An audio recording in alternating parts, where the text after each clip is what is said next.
امام نے دنیا کے انسانی زندگانی سے وابستہ ہر موضوع کے متعلق امام نے دعا کی، سلیقہ عبادت کو بتایا، طریقہ بندگی کو بتایا. لیکن عزیز اور دوستوں، سب سے اہم عنصر جو امام کی دعاؤں میں ملتا ہے وہ ہے توحید، محبت خدا، خدا کی عبادت، خدا کی توحید. یہ وہ عنصر ہے جو تمام دعاؤں میں جلوہ نمائی کرتا ہوا نظر آتا ہے. صحیفہ سجادیہ میں مقام توحید کیا ہے؟ آپ یہ میرا تھوڑی دیر موضوع سخن ہے، البتہ میں جانتا ہوں تھوڑا سا سخت اور سنگین موضوع ہے، لیکن اگر آپ حضرات نے توجہ کی اور سلوات سے سہارا دیا تو انشاءاللہ کچھ معلومات آپ کے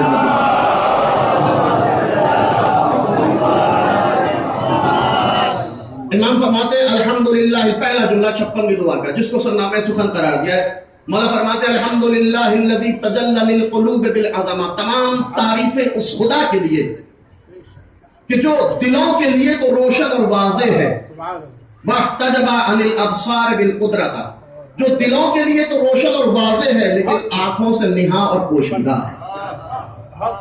یہ عجیب و غریب جملہ ہے عزیزو. شارحین صحیفہ سجادیہ نے بڑی خانہ فرسائی کی ہے اس سلسلے میں. امام توحید کو بیان کر رہے ہیں. خدا کی ذات وہ ہے کہ جو جس کو انسان دل سے تو پہچان سکتا ہے، آنکھوں سے دیکھ نہیں سکتا. خدا کو انسان آنکھوں سے نہیں دیکھ سکتا، خدا کو انسان دل کے ذریعے محسوس کرتا ہے. وہ آنکھوں سے نظر نہیں آتا، اس کے ذریعے دل تک، دل سے پہنچا جاتا ہے. کسی نے معصوم سے کہا تھا، مولا علی سے سوال کیا تھا، یا علی کیا آپ نے خدا کو دیکھا ہے؟ علی نے مسکرا کر جواب دیا کہ اگر دیکھا نہ ہوتا تو عبادت نہ کی ہوتی. اگر دیکھا نہ ہوتا تو عبادت نہ کرتا. مولا آپ نے کیسے دیکھ لیا؟ ہم نے تو آج تک خدا کو نہ دیکھا. آپ کہہ رہے ہیں میں نے اگر دیکھا نہ ہوتا تو اس کی عبادت نہ کی ہوتی. ایک مرتبہ مولا جواب دیتے ہیں کہ دیکھو میرا خدا ان ظاہری آنکھوں سے دکھائی نہیں دیتا. اگر میرے خدا کو دیکھنا ہے تو دل کی آنکھوں کو کھولو، کائنات کے ذرے ذرے میں اس کی جلوہ نمائی نظر آتا ہے. صلوات بھیجے محمد.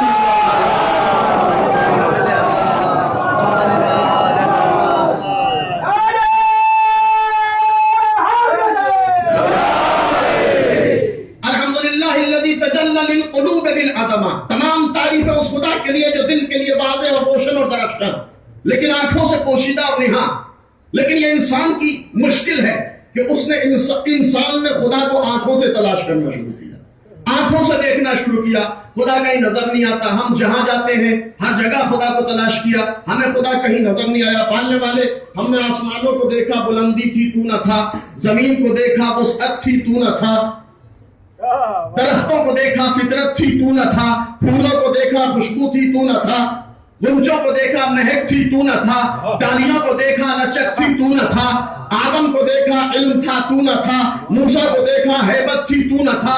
عیسیٰ کو دیکھا، زہد تھا تو نہ تھا. یوسف کو دیکھا، حسن تھا تو نہ تھا. زلیخا کو دیکھا، جوانی تھی تو نہ تھا. دریا کو دیکھا، روانی تھی تو نہ تھا. محمد کو دیکھا، جمال تھا تو نہ تھا. علی کو دیکھا، کمال تھا تو نہ تھا. آواز قدرت آئی، انسان تو نے مجھے دیکھنے میں بڑی غلطی کی، تو نے مجھے دیکھا ہی نہیں. تیری غلطی یہ ہے کہ تو نے مجھے ان ظاہری آنکھوں سے دیکھنا چاہا. دیکھ میں تجھے ان ظاہری آنکھوں سے دکھائی نہیں دے سکتا. اگر تجھے دیکھنا ہی ہے تو دل کی آنکھوں کو کھول. کائنات کے ذرے ذرے میں میری جلوہ نمائی نظر آئے گی. میرے بندے اگر میں آسمانوں میں نہ ہوتا تو بلندی کہاں سے آتی؟ اگر زمین میں نہ ہوتا تو وسعت کہاں سے ملتی؟ اگر پھولوں میں نہ ہوتا تو خوشبو کون دیتا؟ اگر ڈالیوں میں نہ ہوتا تو لچک کہاں سے آتی؟ اگر گنجوں میں نہ ہوتا تو مہک کون عطا کرتا؟ اگر آدم میں نہ ہوتا تو علم نہ ہوتا. نوح میں نہ ہوتا تو ہیبت نہ ہوتی. موسیٰ میں نہ ہوتا تو زہد نہ ہوتا. عیسیٰ میں نہ ہوتا تو قدرت نہ ہوتی. یوسف میں نہ ہوتا تو حسن نہ ہوتا. زلیخا میں نہ ہوتا تو جوانی نہ ہوتی.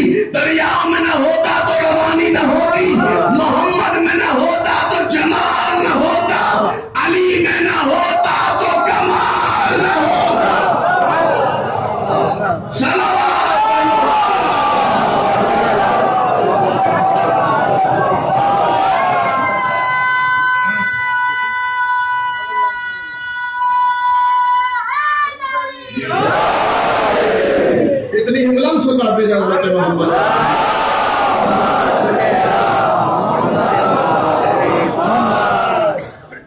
واختلف عن الابصار بالقدرہ.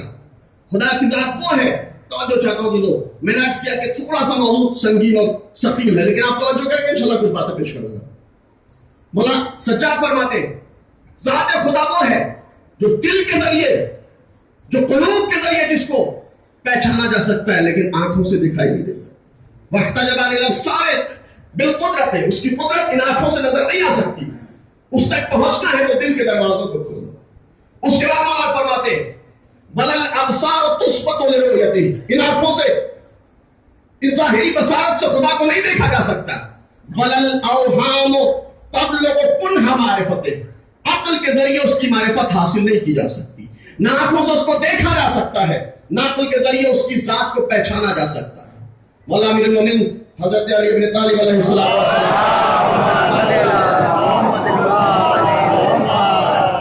اب مشکل یہ ہوتی ہے کہ انسان خدا کو اپنی عقل کے ذریعے سمجھنا چاہتا ہے. ذات خدا ہے کیا؟ آنکھوں سے دیکھنا چاہتا ہے، وہ آنکھوں سے نظر نہیں آتا. عقل سے پہچاننا چاہتا ہے، اپنی عقل کے ذریعے خدا کی ذات کو پہچاننا چاہتا ہے. معصوم نے فرمایا من نظر الی کیف هو فقد ہلک، جو انسان اپنی عقل کے ذریعے ذات خدا کو سمجھنا چاہتا ہے وہ حیرت زدہ ہو جاتا ہے، وہ کسی نتیجے پر نہیں پہنچتا. من نظر الی کیف هو فقد ابلس، جو انسان خدا کی ذات کو اپنی عقل سے پہچاننا چاہتا ہے وہ کسی نتیجے پر نہیں پہنچتا، ہلاک ہو جاتا ہے، حیرت زدہ ہو جاتا ہے.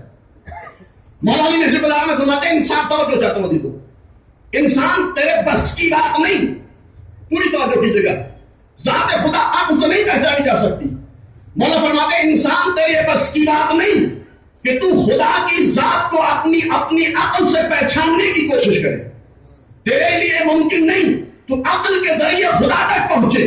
اس لیے کہ انسان اگر تو نے خدا کے بارے میں سوچنا شروع کیا، تو نے خدا کے بارے میں فکر کرنا شروع کیا، تو اپنے ذہن میں خدا کی خیالی تصویر بنا لے گا، اور جو کچھ تو اپنے ذہن میں بنائے گا وہ تیرے ذہن کی مخلوق ہوگی.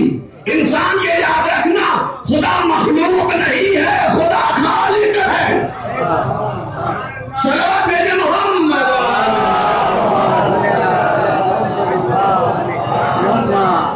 ذرا سے بہتر انداز میں درود بھیجا بات محمد.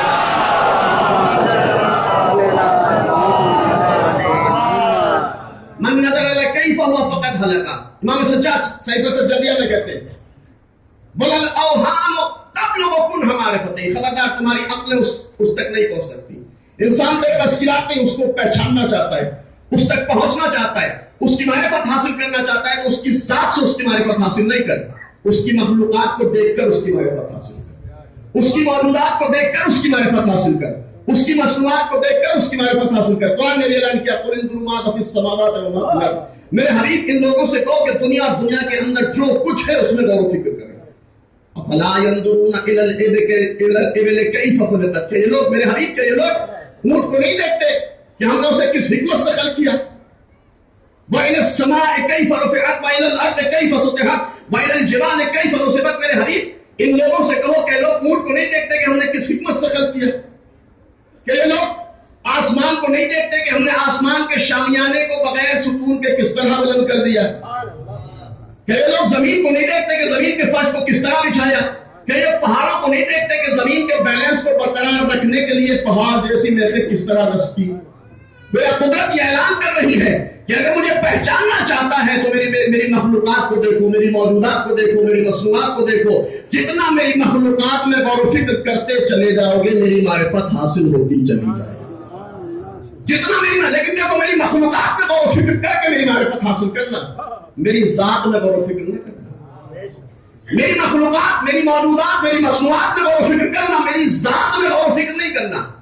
اس لیے کہ میری ذات ماورائے عقل ہے.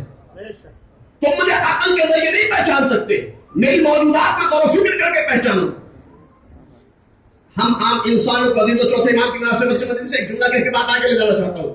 ہم عام انسانوں کو یہ حکم دیا گیا کہ مخلوقات میں غور و فکر کریں، موجودات میں غور و فکر کریں، مصنوعات میں غور و فکر کریں، اور جتنا غور و فکر کرے گا انسان اتنا ہی معرفت حاصل ہوتی چلی جائے گی. لیکن پالنے والے تمہیں، ہم عام انسانوں کو یہ حکم دیا کہ تیری موجودات میں غور و فکر کر کے تجھ کو پہچانے، لیکن تو نے پایا تو نے کچھ خاص لوگوں کو اس وقت خلقت وجود عطا کیا جب نہ تیری موجود تھی، نہ مخلوق تھی، نہ مسموع تھی، نہ اونٹ تھا، نہ گائے تھی، نہ پہاڑ تھے، نہ زمین تھی، کچھ نہ تھا، ہونگا عالم تھا، سناٹا تھا، پالنے والے وہ تیری معرفت کیسے حاصل کرے؟ علی تو عقل حیران تھی، ذہن پریشان تھا، بلکہ مسند امامت کے چوتھے شہنشاہ نے آواز دی، یا من دللتنی علی ذاتہ بذاتہ، اے وہ خدا جس نے ہماری رہنمائی کی اپنی ذات کی طرف، اپنی ہی ذات سے افسرانہ پر پہچانے امت میں اور آل محمد میں۔ امت وہ ہے جو اللہ کو غیر اللہ سے پہچانتی ہے، آل محمد وہ ہے جو اللہ کو اللہ سے پہچانتی ہے۔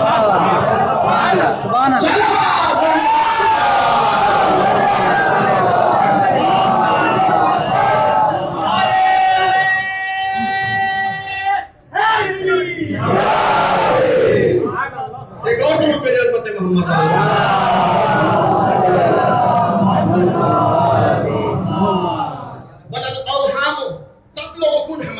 مولانا امام سجاد کہتے ہیں کہ دیکھو خدا کی مخلوقات میں غور و فکر کرنا، اس کی موجودات میں غور و فکر کرنا، اس کی مصنوعات کو دیکھنا تاکہ تمہیں اس کی معرفت حاصل ہو جائے، لیکن خبردار خدا کی ذات کے بارے میں غور و فکر نہیں کرنا۔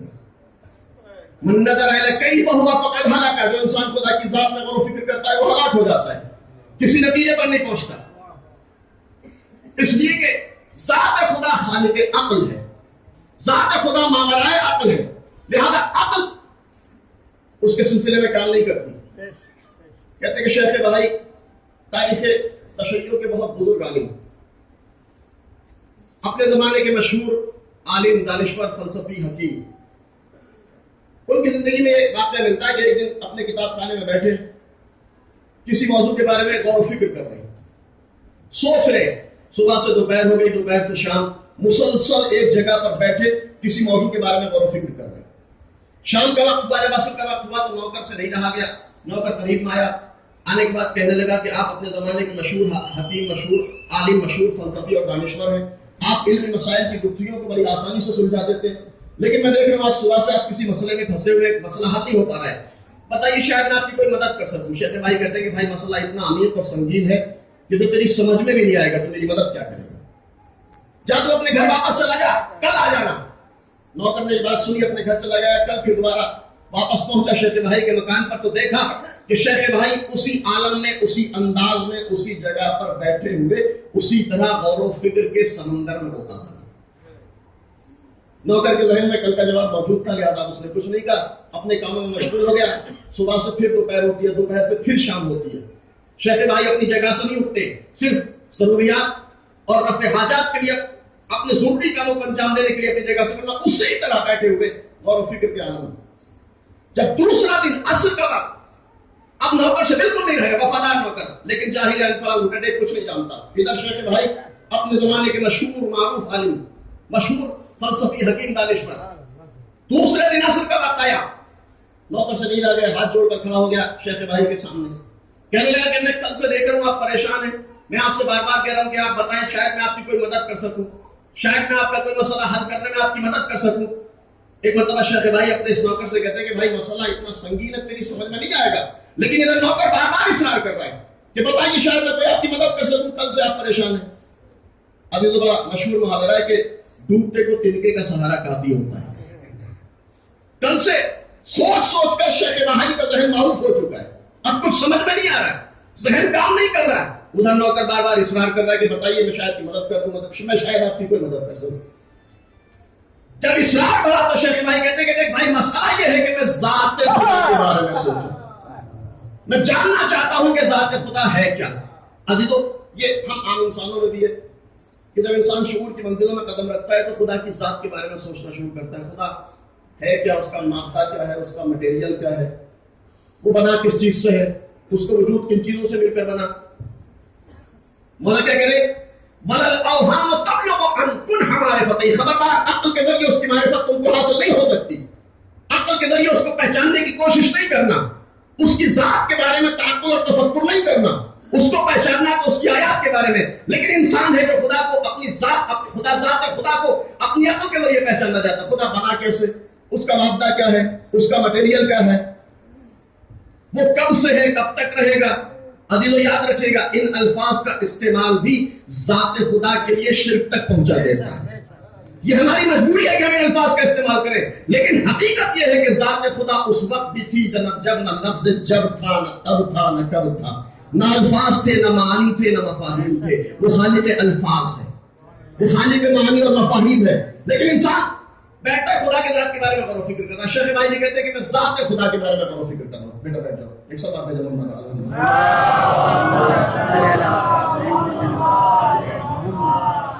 نوکر کہہ رہا بتائیے کیا مسئلہ. شیخ بھائی کہتے ہیں کہ میں ذات خدا کے بارے میں. ایک مرتبہ نوکر کہتا ہے، مسکرا کر کہتا ہے کہ بس اتنا سا مسئلہ، آپ کل سے پریشان ہیں، مجھے بتاتے میں لمحوں میں اس مسئلے کو حل کر دیتا. شیخ بھائی نے تعجب سے نوکر کو دیکھا کہ میں اتنا مشہور عالم، فلسفی، حکیم، یہ ان پڑھ جاہل نوکر مجھے بتائے گا ذات خدا کیا ہے. کہ اچھا بتا ذات خدا ہے کیا. کبھی اگر ذات خدا کو جاننا چاہتے ہیں تو اتنا آسانی سے بھی نہیں بتاؤں گا. میرے 2-3 کام ہیں وہ انجام دے دیجیے، آپ کی سمجھ میں آ جائے گا. کہ بتا کیا کرنا ہے، میرے ساتھ باہر نکلیے، گھر سے باہر چلیے. اب شیخ بھائی پیچھے پیچھے ہے، نوکر آگے آگے ہے، مملوک آگے آگے، مالک پیچھے پیچھے، چونکہ ذات خدا کو سمجھنا ہے. نوکر آگے آگے، مالک پیچھے پیچھے، خدا کو سمجھنا. ذات خدا ہے کیا. قریب میں سمندر ہے، ساحل سمندر پر پہنچ جاتے ہیں. ایک مرتبہ نوکر اپنے مالک آقا شیخ بھائی سے کہتا ہے کہ آپ اس سمندر کو دیکھ رہے ہیں کہاں، سمندر کے کنارے کو بھی دیکھ رہے ہیں کہاں، ذات خدا سمجھنا چاہتے ہیں کہاں. تو میرے 2 کام ہیں، اگر وہ انجام دے دیے تو ذات خدا سمجھ میں آ جائے گی. کہ بتا کیا کروں. کہ آپ سمندر کے کنارے ایک گڈھا کھودیے. شیخ بھائی نے کہا بھائی تو مجھے ذات خدا سمجھانے کے لیے لایا یا گڈھا کھدوانے کے لیے لے کر آیا. کہ اگر ذات خدا سمجھنی ہے تو آج میری بات کو ماننا ہوگا. شیخ بھائی نے اپنے ہاتھوں سے گڈھا کھودنا شروع کیا. ایک چھوٹا سا گڈھا تیار ہو گیا. ہاتھوں سے کتنا بڑا گڈھا تیار ہو سکتا ہے، 1.5 فٹ 2 فٹ کا ایک چھوٹا سا گڈھا تیار ہوا. جب گڈھا تیار ہوا، شیخ بھائی نے کہا کہ میں نے گڈھا تیار کر دیا، بتا ذات خدا کیا ہے. کہ نہیں ایسے نہیں، ایک کام اور ہے، اسے اور انجام دے دیجئے، ذات خدا سمجھ میں آ جائے گی. کہ بتا تو صحیح، پہیلیوں کیوں بجھاتا ہے، بتا ذات خدا کیا ہے. شیخ بھائی سے نوکر کہتا ہے کہ آپ اس سمندر کو دیکھ رہے ہیں، کہاں دیکھ رہا ہوں. کہ سمندر کے پانی کو بھی دیکھ رہے ہیں، کہاں دیکھ رہا ہوں. کہ اس گڈھے کو بھی دیکھ رہے ہیں، کہاں اس کو بھی دیکھ رہا ہوں. کہ میں ایک کام کہتا ہوں، اگر وہ انجام دے دیا ذات خدا سمجھ میں آ جائے گی. کہ بتا کیا کروں. کہ اس سارے سمندر کا پانی اس گڈھے میں سمو دے. شیخ بھائی نے تعجب سے اپنے نوکر کی طرف دیکھا کہ بھائی تو یہ کیسی باتیں کر رہا ہے، یہ ہونے والا نہیں ہے، یہ ممکن نہیں ہے. کہ کیوں ممکن نہیں ہے. کہ اس لیے ممکن نہیں ہے کہ سمندر کا پانی لامحدود ہے، گڈھے کی ظرفیت محدود ہے، اور عقل کہتی ہے کہ کوئی لامحدود شے کسی محدود شے میں نہیں آ سکتی.